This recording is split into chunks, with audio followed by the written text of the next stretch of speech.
What's up, everybody? I'm Puma Pete, I'm losing. and we are Friendly Fire Co-op back playing more Divinity Original Sin Beta, and we are getting ready to kind of continue along the quest to find Evelyn's secret base.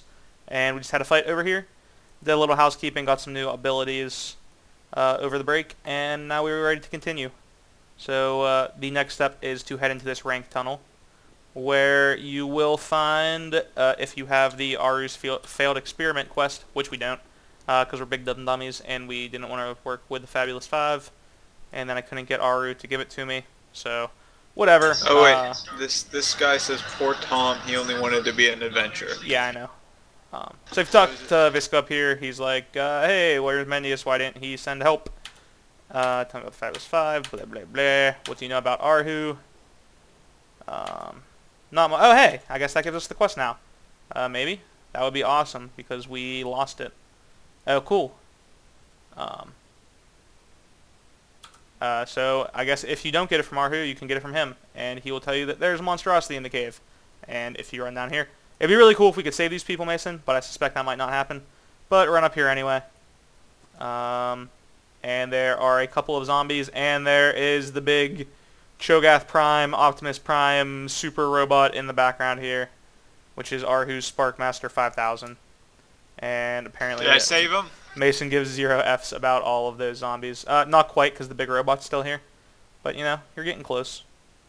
He's going to do some super move, though. Maybe? No? I guess that was like him short-circuiting? I don't even know.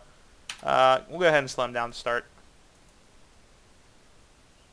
Yeah. Alright. So I have this new move, Boulder Dash, shoot a boulder at stuff. It can catch on fire, which is kind of neat.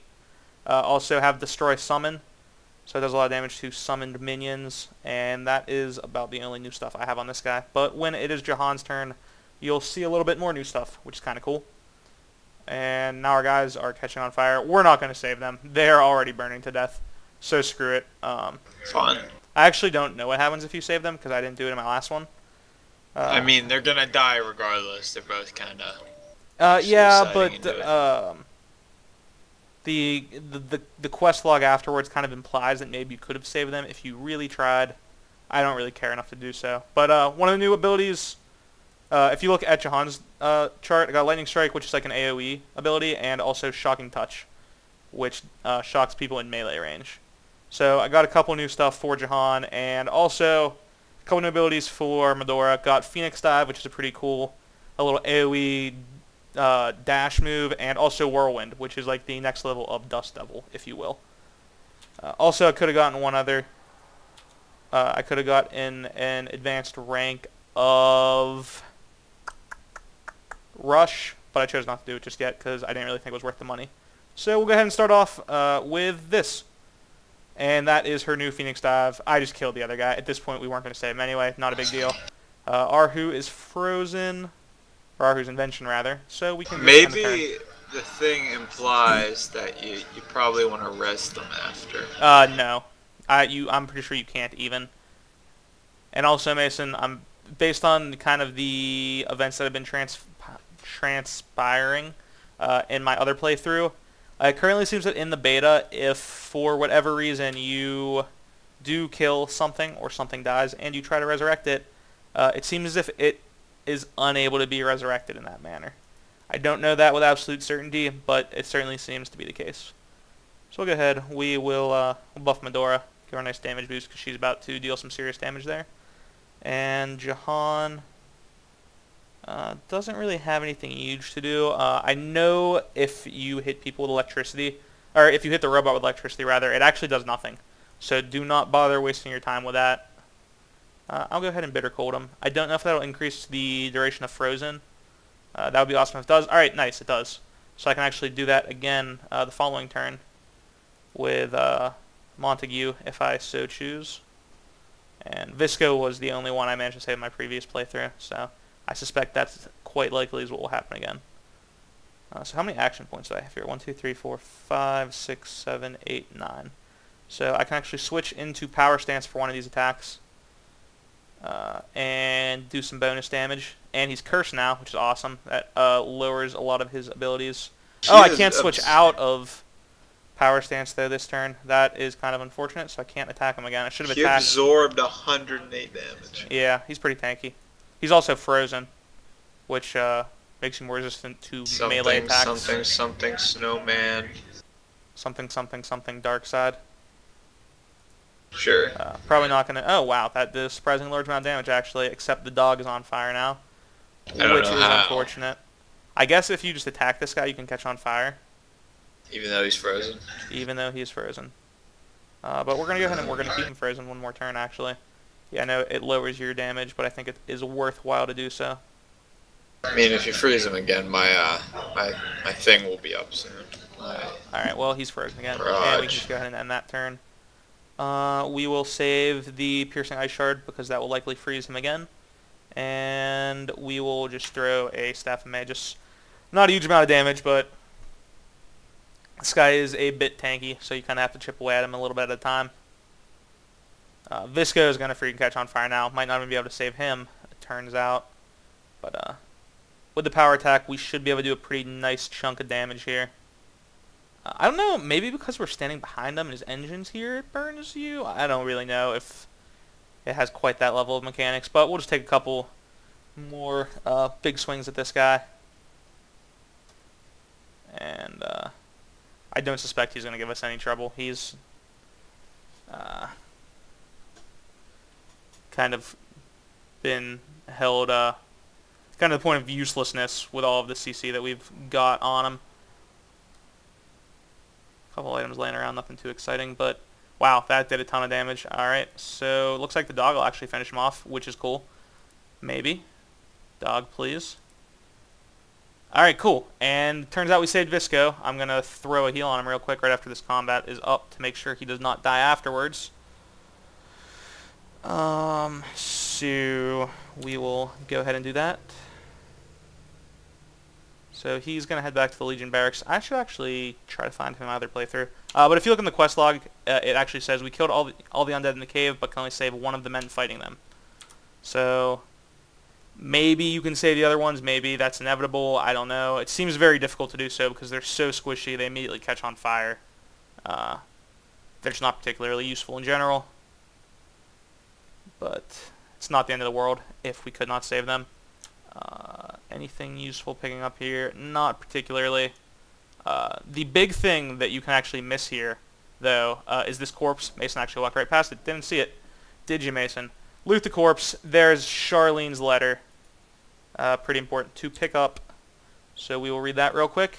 And turns out the corpse is Tommy, her brother, which you were sent to find. It's a really sweet letter. It's like, oh, don't forget to brush your teeth and eat fruits and vegetables. So it's kind of a sad ending to the quest line. You actually can't save him. He's dead regardless of what happens. So that's a bit unfortunate, but that is the end of that. And you can now see we found Tom's body in the northern cave. So we can head out of here now. Nothing else worth doing. It's a pretty short tunnel. It's basically an instance purely to hold in Ardu's machine. Do we know who has the staff yet? Because this. All right, I'm not gonna. I know who has it. You don't. So there, I can do a conversation with Medora. However, so can I. No, don't though. Did you just try to talk to her? No. Okay. So I had this glitch in a previous game in which she had an exclamation point above her head, and when I attempted to talk to her, nothing happened. Notice I don't have one above mine, which usually signals there's a conversation. I was then completely unable to hold conversations with anyone. So I'm going to leave that exclamation point above her head for now. I'm not going to talk to her. At the end of the episode, I will attempt to talk to her after I quick save, and I will let you know what happens. However, I'm very skeptical of doing that right now. So at this time, I'm not going to click on the speech with her. I actually had the other time that issue actually arose was, I'm going to quick save real quick right now actually just to make sure nothing goes wrong. The last time that happened was actually during the Elf Orc Blood Feud quest with Eglander. In my previous one, I was not able to convince what's her face to give us the amulet, so instead I was forced into fighting Eglander to end it. which is an option. It does progress the quest line, but it happened to do the same thing in which Mason's going to sneak up. It triggered that rather serious issue. Nice shooting there, Tex, in which I was unable to talk to anyone. So definitely beware of that in your own playthroughs of the game. It's definitely a very serious issue that hopefully Larian will take care of in an upcoming patch. Obviously by the time of the main game. Larian. Larry. Like Larry the Lobster? Exactly like Larry the Lobster. So we'll start off, go ahead and summon a wolf. Nothing particularly unusual about that start. And I think that'll be about it. Yeah, nothing else is really worth doing to start off right here. So that's save a bunch of action points. Yeah, obviously by the time the full game is out, I'm sure that issue will be corrected. But as it is still beta, oh, that's unfortunate. The wolf's just going to die. Nope, just kidding. Oh, yep. Oh, no, dodged it. So swift.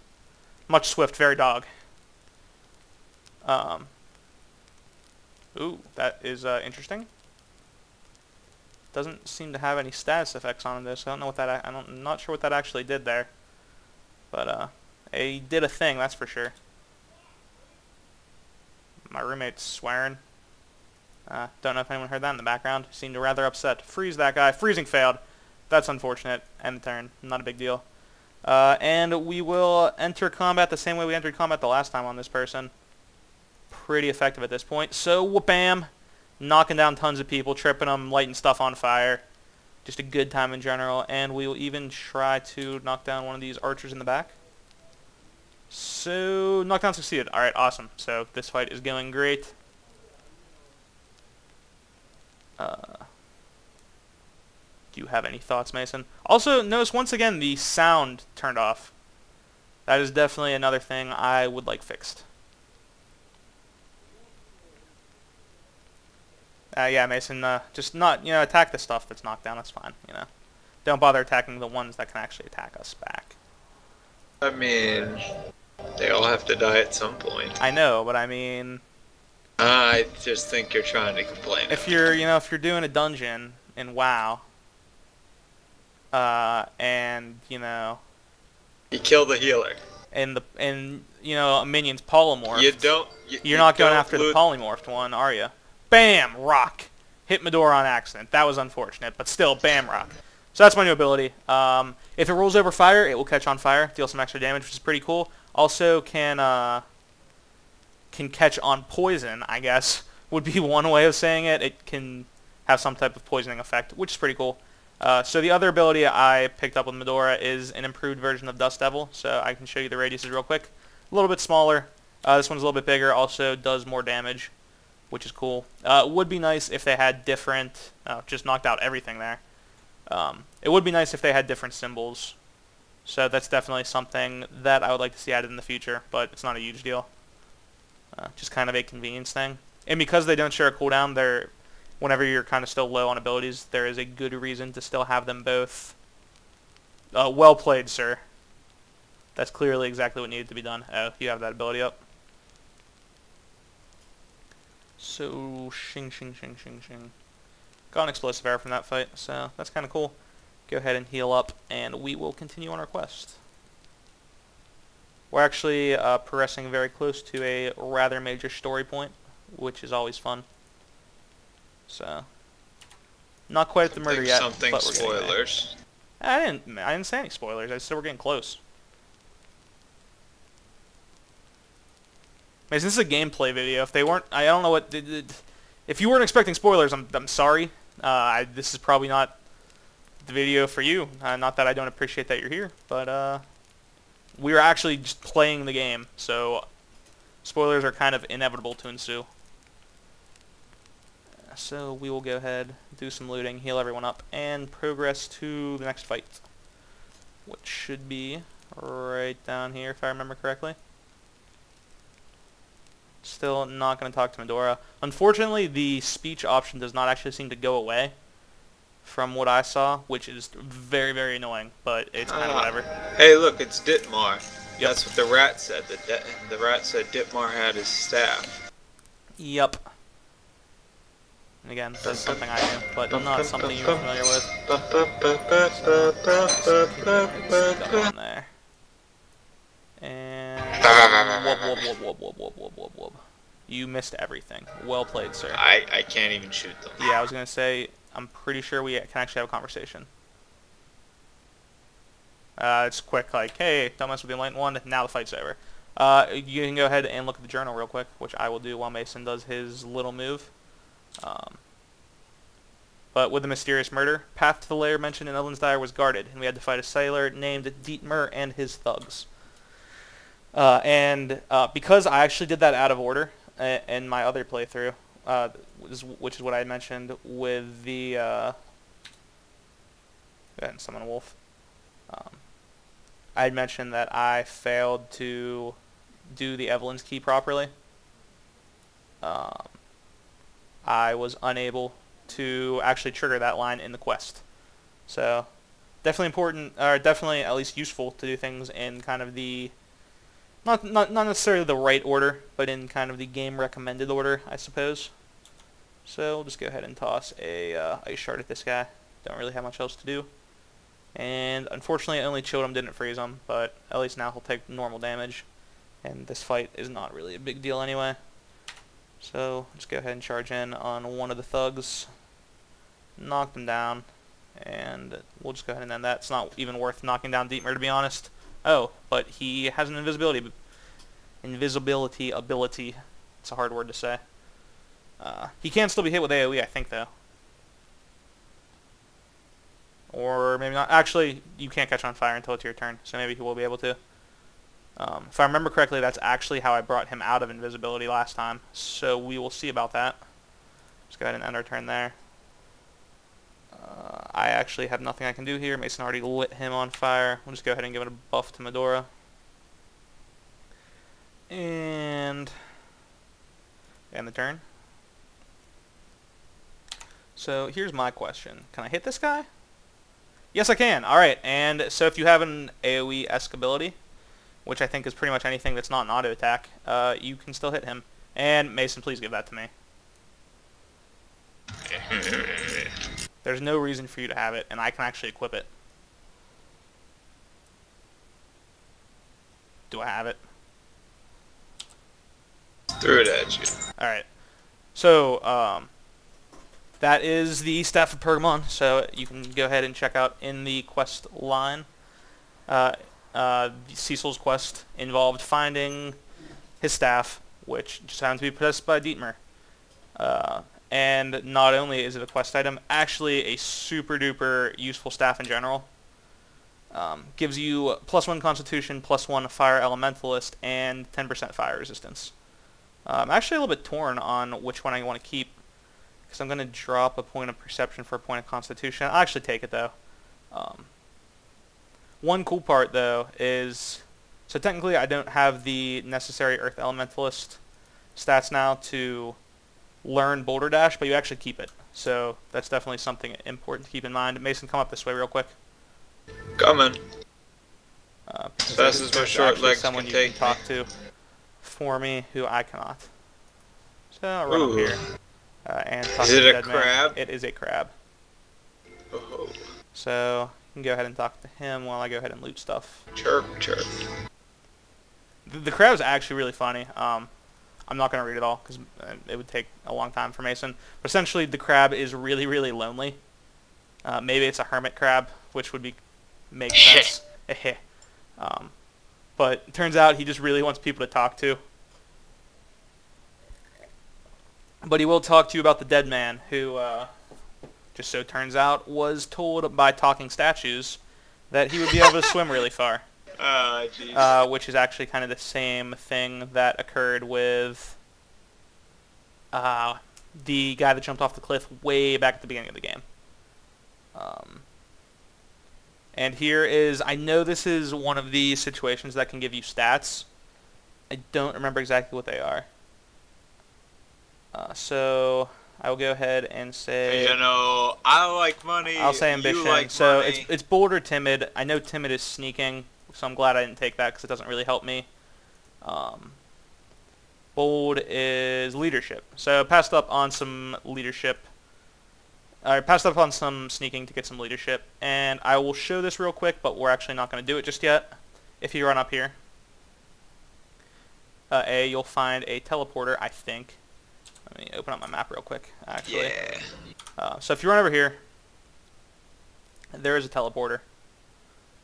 So we will show that real quick. And I feel like there's a fight up there. There is. We will not do it just yet. Up here, there are 4 statues, which will converse with you. Also 4 elemental barrels. So as one may guess, that is where the Talking Statues quest is. Which you get way back at the beginning of the game. But we're not going to do that just yet. Instead, we're going to run over here. That will be a quest for a future episode. Probably in 1 or 2. It's actually a really, really tough fight. At least in my previous playthrough it was. So we'll run over here instead, and we'll stick with the murder mystery. I'm going to heal my guy real quick. But just so everyone can see it.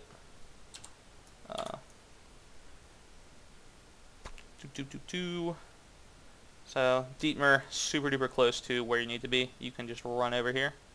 Just kidding, you can't run over that path. You can just run over here, which is, I think, the direction Mason is in. And Mason, you are holding the reveal spell, correct? Oh. Don't do it while I'm not there. But so you run over here, and you get some text saying that this is the location. But because Mason is a big dumb dummy and did it before I got here, you guys don't get to see it. But it kind of implies like, oh, this is the location of the quest. So run over to here. Stand under this arch. Mason. I'm pretty sure you have to be under the arch, actually. And then go ahead and use the reveal spell. I don't think you can use it on the bench. Oh, I guess you can. And boom, there is a secret entrance. You can look at the journal and go to the murder mystery quest. Evelyn's reveal spell uncovered the entrance to her lair. So we will go ahead and progress into the lair the next time on Friendly Fire Co-op. Thanks for watching, guys, and remember to subscribe if you want to see more Divinity or daily Divinity Original Sin videos. And we will see you next time. Bye. Bye.